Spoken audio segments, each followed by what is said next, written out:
Ditjen Dukcapil Kementerian Dalam Negeri tengah melakukan inovasi dengan mengintegrasikan berbagai dokumen kependudukan ke dalam satu aplikasi kependudukan, yakni Identitas Kependudukan Digital.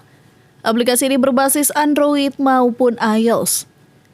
Tahap awal akan diterapkan pada pegawai di lingkungan Disdukcapil, kabupaten kota, dan selanjutnya ASN seluruh Indonesia, baru kemudian ke masyarakat umum.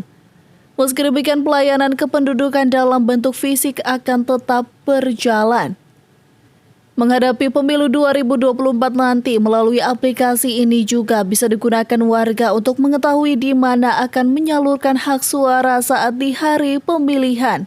IKD merupakan identitas kependudukan digital, dan itu juga menjadi salah satu inovasi dari Dirjen Admindo, di mana identitas kependudukan yang berupa KTP, kartu keluarga, juga mungkin ada dari layanan atau instansi lain berupa BPJS, NPWP, itu disatukan dalam satu aplikasi.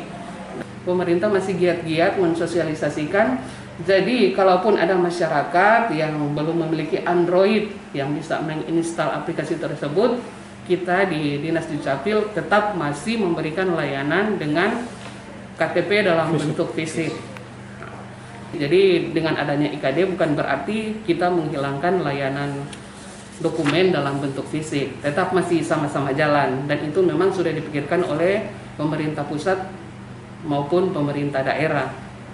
Disdukcapil Kota Mubagus sendiri saat ini sudah melayani hampir 500 warga yang melakukan aktivasi IKD.